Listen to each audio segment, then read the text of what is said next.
हर बार ताने, हर बार अपमान, दिल टूट गया है। अब किसी को कुछ कहने का मन नहीं। कौन है जो इस जंगल की खामोशी को आंसुओं से भिगो रहा है? कौन है आप और अचानक मेरे सामने कैसे आ गए? मैं नागराज हूँ, इस वन का रक्षक। तेरे दुख की लहरें यहाँ तक आ पहुंची हैं। बता, क्या तुझ पर अन्याय हुआ है? मैंने तो बस भगवान से कहा था कि अब सहा नहीं जाता। ठीक है, मेरी पहली परीक्षा तेरे दिमाग की है। मैं तुझसे एक सवाल पूछूंगा और तेरे पास है बस एक पहर का समय। अगर तू जवाब न ढूंढ पाया तो आज की रात तेरी आखिरी रात होगी।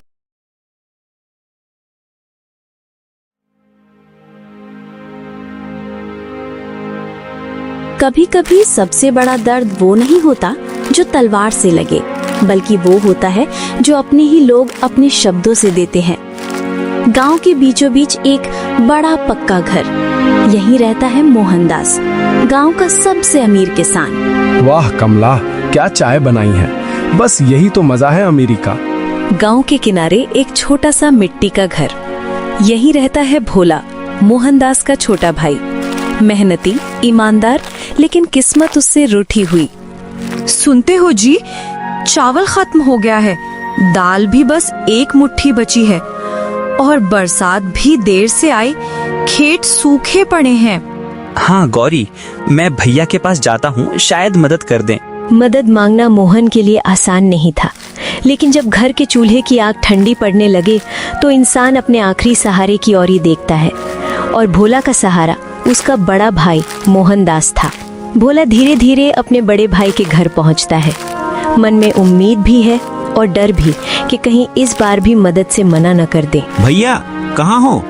अरे इधर हूँ रे, चला। भैया कुछ बीज दे दीजिए, इस बार बरसात देर से आई, खेत में कुछ बो नहीं पाया। भोला, हर बार मुझे ही मदद करनी पड़े। मेहनत कर, हाथ फैलाने की आदत छोड़। भाई बस इस बार और मदद कर दो, मैं आपका सारा कर्जा चुका दूंगा। इस बार? और पिछली बार का हिसाब चुकाया है क्या? बीज पेड़ पर नहीं उगते, पैसे लगते हैं बस, और नहीं। जाओ, अपना इंतजाम खुद करो। भोला चुपचाप बाहर चला जाता है। कभी कभी जब अपनों के बीच जगह ना मिले तो इंसान चुपचाप वहां चला जाता है जहां सिर्फ पेड़ पौधे और हवा उसे समझते हैं। क्यों?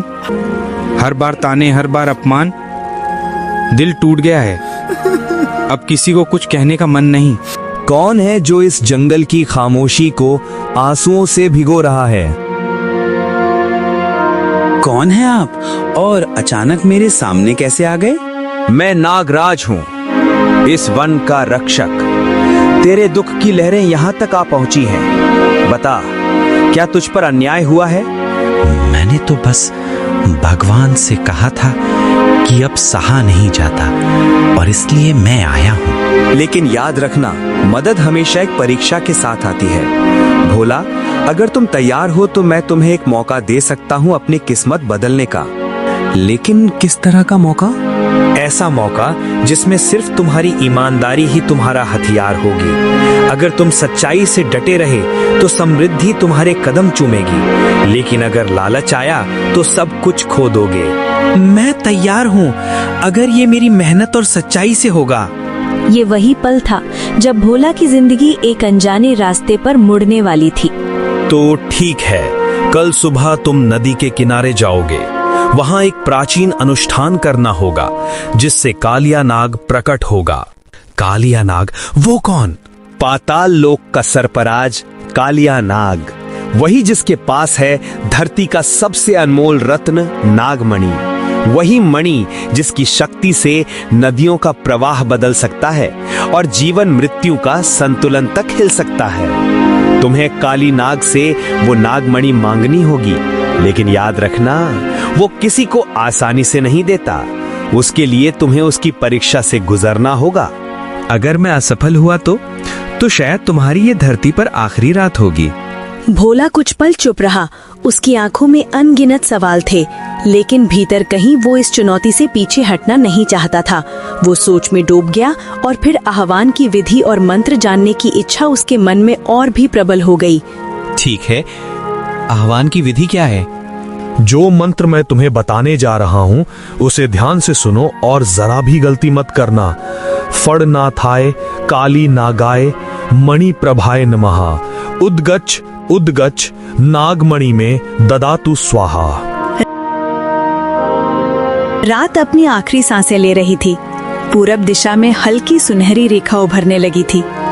सुबह होते ही भोला नागराज से सीखी हुई आह्वान विधि मन में दोहराता हुआ नदी की ओर निकल पड़ा। हर कदम के साथ हवा ठंडी होती जा रही थी और उसके दिल की धड़कनें तेज। भोला नदी किनारे पहुंचता है, आंखें बंद कर गहरी सांस लेता है और मंत्र का पहला उच्चारण करता है। फणनाथाया काली नागाय मणि प्रभाय नमः। उद्गच्छ उद्गच्छ नागमणि में दातु स्वाहा। फणनाथाया काली नागाय मणि प्रभाय नमः। उद्गच्छ उद्गच्छ नागमणि में दातु स्वाहा। मनुष्य, मेरी नींद भंग करने का साहस तुम्हें मैं कैसे आया? हे सर्पराज, मुझे नागमणि चाहिए। नहीं, वो तुम्हें नहीं मिल सकती। नागमणि कोई साधारण रत्न नहीं, ये तुम्हारी हर इच्छा पूरी कर सकती है। लेकिन मुझे उसकी जरूरत है। तुम्हारे शब्दों में आग है, पर आग सिर्फ उजाला नहीं देती, जलाती भी है। अगर सच में मणि चाहते हो तो तुम्हें मेरे 3 प्रश्नों का उत्तर देना होगा। सही उत्तर मिले तो मणि तुम्हारी होगी। मैं तैयार हूँ। ठीक है, मेरी पहली परीक्षा तेरे दिमाग की है। मैं तुझसे एक सवाल पूछूंगा और तेरे पास है बस 1 पहर का समय। अगर तू जवाब न ढूंढ पाया तो आज की रात तेरी आखिरी रात होगी। सुन, मैं बिना पंख के उड़ता हूँ, बिना पैरों के चलता हूँ और बिना मुंह के बोलता हूँ। मैं कौन हूँ? भोला की सांसें तेज हो गई, माथे पर पसीना चमक रहा था। 1 पहर, बस कुछ घंटे। जवाब गलत हुआ तो मौत पक्की। वो जंगल की तरफ निकल पड़ा। सोचना था और सोचने के लिए उसे संकेत चाहिए थे। हर चीज, हर आवाज शायद पहेली का हिस्सा हो। भोला जंगल की पगडंडी पर धीरे धीरे कदम बढ़ा रहा था। उसके कानों में नाग देवता का सवाल गूंज रहा था। बिना पंख के उड़ता हूँ, बिना पैरों के चलता हूँ, बिना मुंह के बोलता हूँ। आखिर क्या हो सकता है? भोला आगे बढ़ ही रहा था, तभी उसे एक हिरण दिखाई देता है।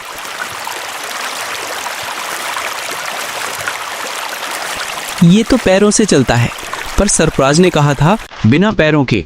नहीं नहीं, ये तो बिल्कुल नहीं हो सकता। भोला ऊपर देखता है। एक छोटी सी चिड़िया नीले आसमान को चीरती हुई उड़ रही थी, मानो हवा के साथ बातें कर रही हो। ये उड़ती है, लेकिन इसके तो पंख है। सवाल में तो बिना पंख के उड़ने की बात थी, तो फिर ये नहीं हो सकता। भोला कदम बढ़ाता गया। उसके मन में सरफराज का प्रश्न बार बार गूंज रहा था। ऐसी कौन सी चीज है जो बिना पंख के उड़ती है, बिना पैरों की चलती है, बिना मुख के बोलती है? जैसे ही भोला ने सांप को देखा, उसके चेहरे पर चमक आ गई। मन ही मन में उसे लगा, शायद यही उत्तर है। हाँ, यही है। सरफराज ने कहा था बिना पैरों के चलता है। देखो, सांप के तो पैर ही नहीं है। नहीं, ये सही नहीं हो सकता। भले ही इसके पैर ना हो, लेकिन ये उड़ नहीं सकता। सवाल का हिस्सा तो अभी भी अधूरा रह गया। भोला फिर सोच में डूब गया। जंगल जैसे उसे परख रहा था। हर नजर, हर आवाज, हर हरकत में कोई ना कोई संकेत छुपा था। भोला आगे बढ़ता है और उसकी नजर एक मोर पर पड़ती है। यह भी सही नहीं।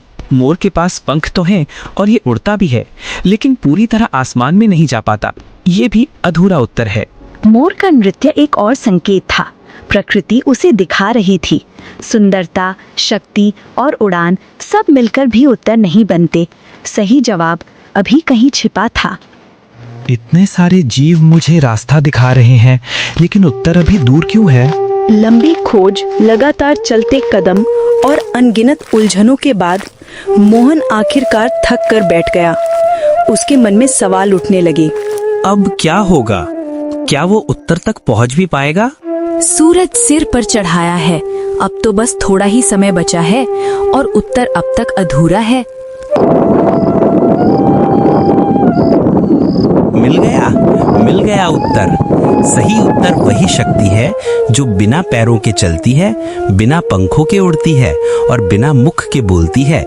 वो है हवा, जिसे कोई बांध नहीं सकता और जो सचमुच स्वतंत्र है। मनुष्य, तूने समय पर उत्तर ढूंढ लिया। तेरी बुद्धि और धैर्य ने तुझे बचा लिया। यह पहला प्रश्न था और तूने सही उत्तर पाया। पर याद रख, आगे का मार्ग और कठिन है। हर उत्तर के साथ तेरा साहस, तेरा विश्वास और तेरी आत्मा की परीक्षा होगी। चाहे कितनी भी कठिन परीक्षा हो, मैं पीछे नहीं हटूंगा। सुन, दूसरा प्रश्न। मान लो तुम जंगल में अकेले हो, तुम्हें रास्ते में एक घायल शेर दिखाई देता है और सामने तुम्हारा सबसे बड़ा दुश्मन नदी में डूब रहा है।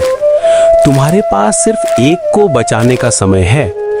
किसे बचाओगे और क्यों? मोहन चारों ओर देखता है।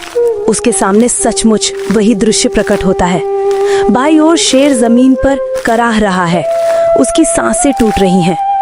दाईं ओर नदी में उसका दुश्मन हाथ पांव मारते हुए डूब रहा है। ये सवाल नहीं, ये मेरे दिल की परीक्षा है। शेर वह निर्दोष है, उसने मुझे कभी नुकसान नहीं पहुंचाया। लेकिन मेरा दुश्मन चाहे जैसा भी हो, वो इंसान है। अगर आज मैंने उसे मरने दिया तो मैं भी उसी नफरत का कैदी बन जाऊंगा जिससे मैं भाग रहा हूँ। छलांग लगाकर पानी में कूदता है और अपने दुश्मन को पकड़कर बाहर खींच लाता है। तुमने अपने दुश्मन को चुना। दूसरे को बचाने का साहस जो नफरत से परे हो, हर कोई नहीं कर सकता। पर याद रखो, हर चुनाव की कीमत होती है। तीसरा और सबसे कठिन प्रश्न सुनो। मान लो तुम्हारे सामने दो राहें हैं। एक राह पर तुम्हें नागमणि मिलती है। धन, यश और अमृता सब तुम्हारे चरणों में होंगे, लेकिन इसकी कीमत तुम्हें अपने किसी प्रियजन की खुशियों से चुकानी होगी। और दूसरी राह पर तुम्हारे हाथ काली रह जाएंगे। तुम गरीब रहोगे, संघर्ष करते रहोगे, पर तुम्हारे प्रियजन और तुम्हारा गांव सुरक्षित रहेगा। अब बताओ, तुम कौन सी राह चुनोगे और क्यों? क्या चुनोगे सरफराज? धन, यश और अमृता का क्या अर्थ अगर मेरे अपने ही दुख में डूबे रहे, अगर मेरे गांव वाले, मेरे प्रियजन रोते रहे, तो मैं चाहे राजा भी बन जाऊं, वो सब निरर्थक होगा। मैं चुनूंगा खाली हाथ रहना, पर मेरी माँ की मुस्कान बनी रहे, मेरे गांव के बच्चे हंसते रहें और मेरे लोग सुरक्षित रहें। मेरी खुशी तो उन्हीं की खुशी में है। भोला, तुमने सबसे कठिन परीक्षा पार कर ली है। तुम्हारा हृदय लालच से मुक्त और प्रेम से भरा है। ऐसे मनुष्य के हाथों में ही नागमणि सुरक्षित रह सकती है। लेकिन याद रखना, नागमणि की एक शर्त है। तुम अपनी इच्छा पूरी करने से पहले किसी और की जरूरत पूरी करोगे। जब तक तुम दूसरों के लिए इसका उपयोग नहीं करोगे, तब तक ये तुम्हारे लिए निष्क्रिय रहेगी। याद रखो, इसकी शक्ति उतनी ही घातक है जितनी की कल्याणकारी। अगर स्वार्थ के लिए प्रयोग हुआ तो इसका प्रहार दुगना लौटेगा। हे सर्पराज, मैं वचन देता हूँ, ये नागमणि कभी मेरे स्वार्थ के लिए नहीं चमकेगी। इसकी पहली रोशनी मेरे गांव की अंधेरे मिटाने में जलेगी और इसकी पहली शक्ति दूसरों की जरूरत पूरी करने में खर्च होगी, क्योंकि मेरी सबसे बड़ी इच्छा हम सबकी खुशी है। नदी के तट पर मिली उस दिव्य नागमणि ने भोला की जिंदगी ही नहीं, बल्कि पूरे गांव की तकदीर बदलने का वचन दिया। वो मन ही मन मुस्कुराया और दृढ़ कदमों से अपने घर की ओर चल पड़ा। उसके पैरों के निशान मिट्टी पर उभरते जा रहे थे, जैसे धरती भी उसके हर कदम के साथ आने वाले उजाले का स्वागत कर रही हो। नागराज से मणि लेकर मोहन का दिल खुशी से झूम रहा था। चेहरा खिला हुआ था, कदम जैसे हवा में तैर रहे हो। वाह रे भगवान, आज तूने मेरे ऊपर कितनी बड़ी कृपा की है। इस मणि से गांव के कितने दुख दूर होंगे। अचानक झाड़ियों में हल्की सी कराह सुनाई देती है। अरे, ये कैसी आवाज है? वो झाड़ियों की ओर जाता है, देखता है कि एक छोटा सा सफेद खरगोश जमीन पर पड़ा दर्द से तड़प रहा। अरे छोटे, क्या हुआ तुझे? तू तो बोल भी नहीं पा रहा। भोला समझ नहीं पा रहा था कि इस बेचारी जान को क्या तकलीफ है। तभी उसके मन में एक ख्याल आया। अरे हाँ, नागराज ने कहा था कि ये मणि इच्छाएं पूरी करती है।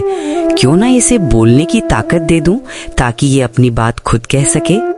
हे मणि, इसे इंसानों की तरह बोलने की शक्ति दे दे। चमकदार रोशनी होती है। खरगोश के मुंह से पहली बार आवाज निकलती है। ओहो, मार डाला रे। अब बता छोटे, तुझे क्या हुआ? ऊपर से एक बाज ने मुझ पर झमाटा मारा।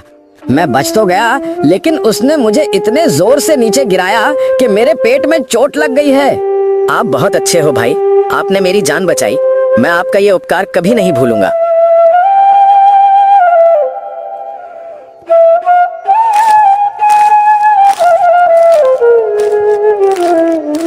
अरे, ये तो मुझे हीरा लग रहा है जी। कहाँ से लाए? ओह, तो अब तो हम अमीर हो जाएंगे। क्यों ना सबसे पहले एक सुंदर बड़ा सा घर मांग ले। नहीं गौरी, इस मणि से कोई भी इच्छा पूरी करवाने से पहले किसी जरूरतमंद की मदद करनी होती है, तभी ये काम करती है। तो अब क्या करे जी? अरे एक इच्छा तो पूरी हो सकती है। मैंने रास्ते में खरगोश की मदद की थी। अच्छा, तो फिर पहले खाने का राशन मंगवाइए ना। हे मनी, हमारे घर के लिए 1 महीने का अच्छा सा राशन दे दे।